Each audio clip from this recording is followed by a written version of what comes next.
നോക്കൂ, ഇതിനകത്ത് ഭരണകൂടം എടുക്കുന്ന റേപ്പിസ്റ്റുകളുടെ പാർട്ടിയായിട്ട് ഒരു പാർട്ടി മാറുകയാണ്.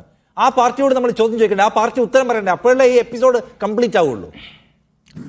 റേപ്പിസ്റ്റുകളുടെ പാർട്ടി ഒരു പാർട്ടി മാറുകയാണെന്ന് താങ്കൾ പറഞ്ഞത് ഒരു വലിയ പൊളിറ്റിക്കൽ സ്റ്റേറ്റ്മെന്റ് ആണ് നിഷാദ്. താങ്കൾ എത്ര നിരുത്തരവാദിത്തപരമായ ഒരു സ്റ്റേറ്റ്മെന്റ് ആണ്. പിന്നെ അല്ലാതെ ഈ റേപ്പിസ്റ്റുകളെ രക്ഷിക്കാൻ വേണ്ടി പണിയെടുക്കുന്ന, അവരെ ജസ്റ്റിഫൈ ചെയ്യുന്ന, അവർക്ക് വേണ്ടി പണിയെടുത്തു എന്ന് കോടതി പറയാണ്. അല്ല, ഞാൻ പറയട്ടെ നിഷാദെ, അങ്ങനെയാണെങ്കിൽ ഈ നമ്മുടെ സിസ്റ്റർ അഭയ കേസിൽ PMO നേരിട്ട് ഇടപെട്ടുകൊണ്ട് അതൊരു സൂയിസൈഡാക്കി മാറ്റാൻ ശ്രമിച്ചിരുന്നു എന്ന് ആ കേസ് അന്വേഷിച്ചിരുന്ന CBI ഉദ്യോഗസ്ഥൻ അന്ന് പറയുകയുണ്ടായി.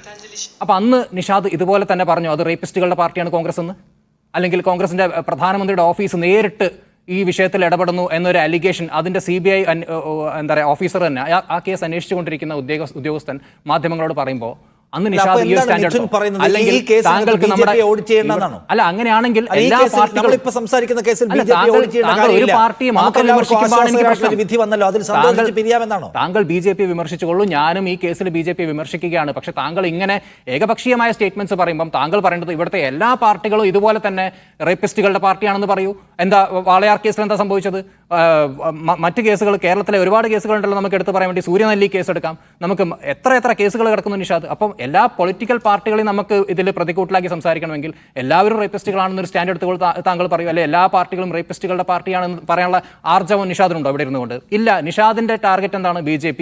ഇവിടുത്തെ അജണ്ട എന്താണ്? ബിൽക്കിസ് ബാനോ കേസ് വന്നു കഴിഞ്ഞാൽ BJP ആക്രമിക്കുക. അപ്പോൾ ഒരു പാർട്ടി മാത്രം നിങ്ങൾ ഇങ്ങനെ ടാർഗറ്റ് ചെയ്യുമ്പോൾ മറ്റ് ഇതുപോലുള്ള കേസുകളുടെ യഥാർത്ഥ ഇഷ്യൂ നമ്മൾ ഇവിടുത്തെ യഥാർത്ഥ ഇഷ്യൂ ചർച്ച ചെയ്യാതെ സമാനമായ ഉദാഹരണങ്ങൾ ഉണ്ടെന്ന് സ്ഥാപിക്കണം. ഞാൻ ചോദിക്കുന്നത്, ഈ കേസിൽ BJPയുടെ റോളിനെ കുറിച്ച് താങ്കളുടെ ടേക്ക് എന്താണ്?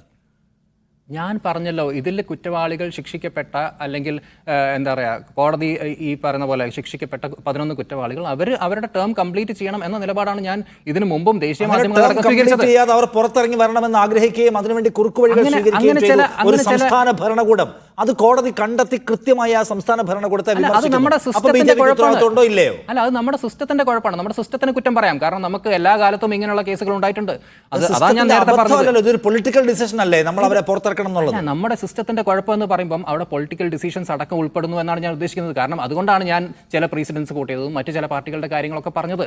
ഇവിടെ എന്താ പറയുക, ചില VIP ട്രീറ്റ്മെൻറ്റ് കിട്ടുന്ന ചില എന്താ പറയുക പ്രതികളൊക്കെ ഉണ്ട്, വലിയ വലിയ ക്രിമിനൽ കേസുകളിലെ പ്രതികൾ നമ്മുടെ കേരളത്തിനകത്ത് തന്നെ ഉണ്ട്. അവർക്ക് അവരുടെ കുടുംബത്തിനെ കാണാനുള്ള സൗകര്യം, അവർക്ക് അവരുടെ എന്താ പറയുക റൂമിനകത്ത് വലിയ രീതിയിലുള്ള VIP ട്രീറ്റ്മെൻറ്റ് കിട്ടുക, ഇതൊക്കെ എല്ലാ ഭരണകൂടവും ചെയ്യുന്ന ഒരു കാര്യമാണ്. ഇത് നമ്മുടെ സിസ്റ്റത്തിൻ്റെ കുഴപ്പമാണ്. ഇതിന് നമുക്ക് വേണേൽ സിസ്റ്റത്തിന് ബ്ലെയിം ചെയ്യാം. പക്ഷേ ഒരു പാർട്ടി മാത്രം റേപ്പിസ്റ്റുകളുടെ പാർട്ടി, മറ്റെല്ലാവരും പരിശുദ്ധരെന്ന് പറഞ്ഞൊരു ചർച്ച കൊണ്ടുപോയാൽ അത് വളരെ തെറ്റായി പോവില്ലേ നിഷാദ്?